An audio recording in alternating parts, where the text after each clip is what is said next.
Crypto currency है क्या, जैसे बिटकॉइन, इथेरियम और भी सोलाना और ये वो, इस पर आपको बहुत से वीडियो मिलेंगे। वीडियो हैं तो, मगर वो एक आम इन्वेस्टर्स के लिए नहीं है, वो एक आम आदमी के लिए है, एक नागरिक के लिए है जो बिटकॉइन को समझना चाहता है, इन्वेस्टिंग करना चाहता है, उस पर नहीं है। इस वीडियो में हम जानेंगे एक ट्रेडर के लिए और एक इन्वेस्टर के लिए बिटकॉइन आखिर है क्या। एक आम नागरिक के लिए नहीं जो न्यूज़पेपर पढ़ता है, एक आदमी के लिए जो ट्रेडिंग पैनल खोलता है या इन्वेस्टिंग के लिए बाय सेल होल्ड का बटन दबाता है, उस व्यक्ति के लिए है ये वीडियो कि क्या है बिटकॉइन आखिर। तो चलिए शुरुआत करते हैं। बिटकॉइन क्रिप्टो करेंसी जिसको हम कहेंगे, उसको शब्द को समझिए, क्रिप्टो को बाद में समझते हैं, पहले समझिए करेंसी को। करेंसी क्या है? पहले gold as an currency use होती थी। रुपया, एक कॉइन को कहते थे रुपया गोल्ड के, वो रिप्लेस हुई, असली में रुपया आए गोल्ड के बदले रिजर्व रख के। यानी 1 रुपये मैं बैंक आरबीआई रखूँगा, राजा रखूँगा देश का, और आरबीआई पहले भी, और उसके बदले नोट बनाऊँगा, और वो नोट 1 रुपये की वैल्यू रखेगी। वो एक टोकन है उस असली गोल्ड के बदले। यहाँ तक आया। उसके बाद क्या हुआ कि गवर्नमेंट चाहती थी कि गोल्ड तो लिमिटेड है, हम चाहते हैं कि देश हमारा खोखला है, थोड़े हम कमज़ोर हैं, तो हम अनलिमिटेड करेंसी प्रिंट कर लें, ऐसा हम चाहते हैं। असल में कोई देश खोखला नहीं होता, वो आपसे काम करवाना चाहते हैं, और सबसे आसान तरीका है किसी व्यक्ति से काम कराने का, रुपए पैसा दो, काम करता है। पैसा का वर्थ हो या ना हो नहीं फ़र्क पड़ता, उसमें लिख दिया कि ये 100 रुपये रखते हैं तो रखते हैं, गवर्नर का वचन है।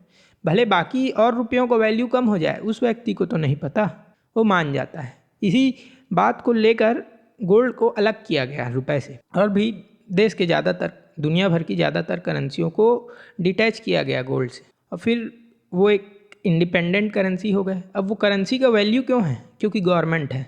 गवर्नमेंट बोलती है कि मान, ये 100 रुपये का नोट है, मतलब है, नहीं मानेगा तो तू देख ले। आप मना नहीं कर सकते कि मैं 100 रुपये का नोट नहीं लूँगा 100 रुपये के प्रोडक्ट के लिए, आपके ऊपर केस हो जाएगा।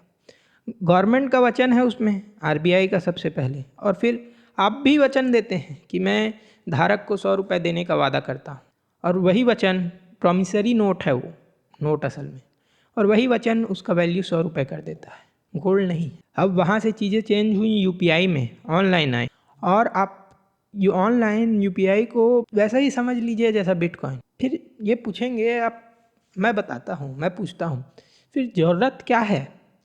यूपीआई तो इतना अच्छा खासा भला है, पासवर्ड डालने से चल जाता है, अकाउंट है, तो हमको बिटकॉइन में शिफ्ट करने की, या देश को, दुनिया को बिटकॉइन में शिफ्ट करने की ज़रूरत क्या है? दूसरा करेंसी बदलने का ज़रूरत क्या है? यूपीआई का कोई हिसाब नहीं, बैंक रेगुलेटेड है, लिमिटेड नहीं है, अनलिमिटेड करेंसी प्रिंट हो सकती है, वो भी उस कॉस्ट में जिस कॉस्ट में किसी को हिसाब देना ही नहीं। टोटली बैंक रेगुलेटेड है, मतलब टोटली बैंक और आरबीआई रेगुलेटेड है। गवर्नमेंट बंद तो यूपीआई बंद, रुपया का वैल्यू ख़त्म। मगर बिटकॉइन हमेशा चलेगा, जब तक लोग हैं तब तक बिटकॉइन है, जब तक सोना है, जब तक लोग हैं तब तक सोना है, ऐसा ही समझ लें उसको। आप रुपए को नेपाल जाकर या फिर दुबई जाकर ट्रेड नहीं कर सकते डायरेक्टली, वहाँ सोना नहीं ले सकते, मगर वहीं से सोने के बदले सोना या फिर दूसरा सामान ले सकते हैं। बिटकॉइन कुछ वैसा ही है। ग्लोबल बॉन्डेज ख़त्म होगा, एक व्यक्ति, एक पर्टिकुलर गवर्नमेंट के हाथ से पावर छीनेगी और आम लोगों के हाथ में आएगी, बटेगी पावर, डिस्ट्रीब्यूट होगी ब्लॉकचेन टेक्नोलॉजी के थ्रू। और इसी कारण से हमको यूपीआई से बिटकॉइन में शिफ्ट होने की ज़रूरत है। अब ये भी जान लें कि यूपीआई से क्या क्या मिलता जुलता है बिटकॉइन का, और क्या क्या अंतर है बिटकॉइन का। पासवर्ड दोनों में लगता है, ट्रांजैक्शन आईडी दोनों में लगता है, मगर एक का ट्रांजैक्शन आईडी ऐसा है कि गवर्नमेंट निकाल सकती है डेटा, आपसे जीएसटी का रिकॉर्ड बन सकती है, आपसे पूछ सकती है कि ये कहाँ से आया, कैसा आया, आपको परेशान कर सकती है। मगर एक, जितने भी आज तक ब्लॉकचेन चला रहे हैं लोग, उसमें जाकर स्टोर हुई है। एक आदमी एक पर्टिकुलर बैंक या फिर डिवाइस में, स्टोरेज में स्टोर नहीं हुआ है आपका डेटा, हर एक के पास है, और वो बिना एक आइडेंटिटी के है, बिना आधार कार्ड के है, आपको बस पता है वो, और किसी को नहीं पता, कोई आपको परेशान नहीं कर सकता। मगर यूपीआई में कर सकता है, अच्छे से कर सकता है, और पासवर्ड दोनों में लगता है, इतना सिमिलैरिटी है। मगर इसके बाद का जो अनसिमिलैरिटी है वो है गोल्ड के जैसा वैल्यू होना बिटकॉइन का। यही बिटकॉइन को बिटकॉइन बनाता है। ये एक सुप्रीम करेंसी हो जाती है, डॉलर या फिर रुपए या फिर किसी भी अलग करेंसी के बदले बहुत सुपीरियर हो जाती है, क्योंकि ये गोल्ड जैसा वैल्यू रखती है। क्या है गोल्ड जैसा वैल्यू इसमें? जैसे गोल्ड लिमिटेड है, ये भी लिमिटेड है। गोल्ड का माइनिंग कॉस्ट है, इसका भी माइनिंग कॉस्ट है, और गोल्ड से बेहतर ही है ये। गोल्ड को तो आपको फिर भी फिजिकली ले जाना पड़ता, इसको कहीं फिजिकली ले जाने की ज़रूरत नहीं, शिप में भर कर ले जाने की ज़रूरत नहीं। ये ऑनलाइन ट्रांसफ़र होगा, यहीं से बैठे नेपाल, यहीं से बैठे दुबई, हवाला करने की ज़रूरत नहीं, एक बेहतर हवाला। और इसीलिए भी बिटकॉइन का उपयोग होता है। अब ये पॉइंट कि बिटकॉइन की वैल्यू कैसे है, यही बात लोगों को समझ में नहीं आती, मेरे को भी नहीं आ रही थी, दिमाग ख़राब हो जा रहा था। बिटकॉइन का वैल्यू है तो है कैसे, डिसाइड कैसे हुआ? यहाँ पे तो कोई गवर्नमेंट नहीं है जो लोगों को फोर्स करा रही है कि मानो इसका वैल्यू है, मगर गोल्ड को भी तो नहीं करा रही। गोल्ड का वैल्यू क्यों है? क्योंकि लोग मानते हैं। बिटकॉइन की वैल्यू वैसी ही है जैसे गोल्ड की वैल्यू है, इतना समझ जाएं। आप ये जान के हैरान होंगे कि गोल्ड का भी माइनिंग कॉस्ट है, और ये मेरे को अजीब लगा कि गोल्ड का माइनिंग कॉस्ट गोल्ड से ही डिफ़र होता है, क्योंकि हम काम तो गोल्ड के लिए ही कर रहे हैं, आखिर में रुपए के लिए ही कर रहे हैं। अब तो वो डीलिंक हो गया है तो वैसा फ़र्क नहीं पड़ता, मगर 100 साल पहले अगर कोई आदमी गोल्ड माइन करता तो वो गोल्ड की वैल्यू ही बढ़ाता। जानेंगे कैसे आप? और खुद अपने माइनिंग को महंगा करता। अजीब बात है, मगर करता, ऐसा सस्ता करता। बिटकॉइन की वैल्यू क्या है, कैसे पता करें? बिटकॉइन या कोई भी क्रिप्टो करेंसी का वैल्यू कैसे डिसाइड होता है? देखें, बिटकॉइन जैसा मैंने कहा डिजिटल गोल्ड है। जैसे गोल्ड की वैल्यू डिसाइड होती है, वैसे ही बिटकॉइन की वैल्यू भी डिसाइड होती है। गोल्ड की वैल्यू कैसे डिसाइड होती है? पहली तो है मान्यता, लोग उसको कितना मानते हैं, स्वीकारते हैं। अब जानते हैं कि गोल्ड को पूरा दुनिया मानता है, उसका वैल्यू है। उसके बाद है सप्लाई एंड डिमांड, और उसके बाद है उसका माइनिंग कॉस्ट, सप्लाई का कॉस्ट। आपको मालूम नहीं होगा, मगर बिटकॉइन का और गोल्ड का दोनों का एक माइनिंग कॉस्ट है, एक इंटरेस्टिंग वैल्यू है। गोल्ड का 10 ग्राम का जो माइनिंग कॉस्ट है वह 36,112 रुपीज़, और सेम वर्थ के बिटकॉइन का, 10 ग्राम के गोल्ड के वर्थ के बिटकॉइन का माइनिंग कॉस्ट है 1,02,589 रुपीज़। तो ऐसे ही डिसाइड होगा बिटकॉइन का वैल्यू। और उसके पीछे एक और चीज़ होता है, उसका ब्लॉकचेन कितना बढ़िया है और उसके पीछे का टेक्नोलॉजी कितना बढ़िया है, बस। उसके बाद यूटिलिटी भी होता है। बिटकॉइन का यूटिलिटी सबसे ज़्यादा है, वैल्यू सबसे ज़्यादा है। यूटिलिटी यानी उपयोग, और उपयोग बढ़ेगा जब लोग मानेंगे, मान्यता। तो ऐसा हो सकता है कि बजाज भविष्य में आए और एक यूटिलिटी निकाल दे कि बजाज इलेक्ट्रॉनिक का आपको अगर कोई सामान लेना है तो इसी कॉइन से लेना होगा, जिसका नाम बजाज कॉइन होगा। तो उसका वैल्यू अपने आप हो जाएगा। अगर लोगों को दिलचस्पी है बजाज के सामान में तो वो यूटिलिटी है, एक वैल्यू। दूसरा कि आप उसका डिमांड बनाओ, और डिमांड कैसे बनता है? एडवर्टीज़मेंट से। मार्केटिंग का एक नियम है। क्या नियम था? पहले सप्लाई बनाओ फिर डिमांड बनाओ, ना कि पहले डिमांड है तो आप सप्लाई दे रहे हो जाके। वो ज़माना गया कि लोगों को भूख लग रही है, भूखमरी आई है तो आप गेहूँ बोने गए। आप लोगों को पहले महसूस कराओ कि आपको भूख लग रहा है, टीवी में ऐड दिखाओ और उसको भूख महसूस होना चाहिए, फिर जाके उसको आइसक्रीम बेचो। आइसक्रीम पहले से रखो मगर डिमांड बाद में पैदा करो। और गोल्ड का डिमांड तो मुंह से ही हो जाता है। जानते हैं कैसे? एक तो गवर्नमेंट करती है गोल्ड का डिमांड, दूसरा लोग करते हैं गोल्ड का डिमांड। और बिटकॉइन का भी डिमांड है और हो रहा है और बढ़ ही रहा है, बढ़ता ही जा रहा है, या कोई भी क्रिप्टो करेंसी का, इतना समझ लें। तो एक तो इंटरेस्टिंग वैल्यू है ही उसमें, गोल्ड से कोई खास अंतर नहीं है, गोल्ड से बेहतर है, और डिमांड भी ज़्यादा है, आगे और बढ़ेगी ही। गोल्ड के पैरेलल ही चलेगा बिटकॉइन। डिजिटल गोल्ड है, हो सकता है शायद, जो बहुत बहुत बहुत मुश्किल है, मगर आगे चलकर गोल्ड को रिप्लेस कर दे।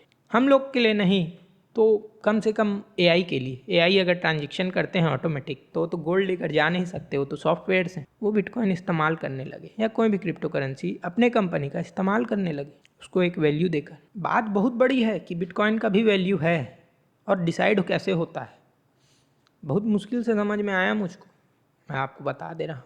और आपको भी अभी ये थोड़ा समझ में नहीं आ रहा होगा। सप्लाई डिमांड को पढ़ें यूट्यूब में जाकर इसके बाद, और आपको पता चलेगा अब उसका वैल्यू कैसे डिसाइड होगा। और ये तो अब तजुर्बे की बात है, या कहो एक कॉन्टेक्स्ट ही लगाना होगा आपको कि आगे चलकर बिटकॉइन का वैल्यू कितना होगा, डिमांड कितना होगा। सप्लाई लिमिटेड ही है, इतना समझ ले बस, डिमांड कितना होगा। और कुछ सालों तक, 5, 6, 7 सालों तक कोई डिमांड में कमी नज़र नहीं आती। मगर इसके बाद एक और प्रश्न, एक इंटरनेशनल प्रश्न, तो क्या अब सब हम बिटकॉइन में इन्वेस्ट करें? और छोड़ दें शेयर मार्केट में इन्वेस्ट करना। देखें, बिटकॉइन से मेरा मतलब था क्रिप्टो करेंसी। तो देखें, जैसे इसका नाम है क्रिप्टो करेंसी, ये एक करेंसी है। This is a replacement of a currency of our rupees, of our dollar और all the other currencies. It may run parallelly, ये पैरेलल ही चले उन करेंसीज के साथ, और ये या तो ये पूरा ख़त्म कर दे उन करेंसीज को। ये डिसाइड होगा लड़ाई से, सरकार के साथ अभी चल रही है लड़ाई बिटकॉइन और अलग क्रिप्टो करेंसीज की। जो जीता उसका चलेगा, या तो रुपीज़ यूपीआई ऑनलाइन, जिसको गवर्नमेंट अपने मर्जी से कभी भी आपसे पैसा काट लेगी, ईएमआई काटे जैसा, या तो बिटकॉइन जो आपके हाथ में रहेगा, जो सेफ रहेगा, जिसको कोई हाथ भी नहीं लगा सकता। ये जब डिसाइड हो जाएगा तब ये एक पैरेलल करेंसी हो जाएगी गोल्ड के साथ। इतना तो बात तय है। और भी अलग अलग एसेट क्लास जो हैं उसके साथ, बॉन्ड के साथ और स्टॉक मार्केट के साथ। ये स्टॉक मार्केट को रिप्लेस नहीं करेगी, ये स्टॉक मार्केट को छुएगी भी नहीं। इसने स्टॉक मार्केट के रिटर्न को कम किया है क्योंकि इसने रुपए के वैल्यू को घटाया है, मगर वो होशियार जिसको पता था कि रुपए का वैल्यू घट रहा है, उसने रुपए से अपना वैल्यूएशन चेंज कर लिया। और रुपए का वैल्यू घटना टेम्पररी है, इतना समझ लें। आपका रिटर्न जो अभी निफ्टी से गया है वो आ भी जाएगा जब हमारा ग्लोबल पावर या तो बढ़ेगा या तो फिर ग्लोबलाइजेशन होगा करेंसी का, तब। क्योंकि वैल्यू तो एसेट की ही है। बातें थोड़ी ऊपर ऊपरी कर रहा हूँ मैं, कम समझ में आ रही होगी तो माफ़ी, मगर ऐसा ही है। इतना समझ लें बस कि स्टॉक मार्केट ही है, उसका रिटर्न ही है। भविष्य में बढ़ जाएगा। अभी जो डिफ्लेटेड है रुपीज़ डिवैल्यूएशन और इन्फ्लेशन के कारण, गवर्नमेंट के नोट प्रिंट करने के कारण, और अभी फ़िलहाल में शायद समझदारी होगा कि आप अपने रुपीज़ को क्रिप्टो करेंसी में शिफ्ट कर लें, और फिर या तो एसेट में शिफ्ट कर लें, रुपीज़ में रखें ही ना, भूल के भी नहीं। और इंतज़ार करें जब रुपीज़ के बजाय बिटकॉइन सर्कुलेट होने लग जाए, और फिर वापस उसको बिटकॉइन में ले आएँ, और बिटकॉइन एक स्टेबल करेंसी हो जाएगी। बिटकॉइन क्रिप्टो करेंसी माइंड में बैठ गया है, जैसे कोलगेट टूथपेस्ट वैसी हो गया है। एक स्टेबल करेंसी हो जाएगी, एक करेंसी जैसी ही करेंसी हो जाएगी, इतना समझ लें। फिर कोई तकलीफ़ नहीं है, फिर वो चलेगा। बिज़नेस ख़त्म नहीं होगा। गोल्ड ने कभी बिज़नेस को ख़त्म नहीं किया। गोल्ड अपनी वैल्यू रखा रहा, मगर बिज़नेस की वैल्यू नहीं खाई, इतना समझें। ये भी अपनी वैल्यू रखे रहेगा। अगर बिज़नेस, स्टॉक मार्केट एक बिज़नेस है, बिज़नेस में पार्टिसिपेशन है, वो कहीं नहीं जाएगा।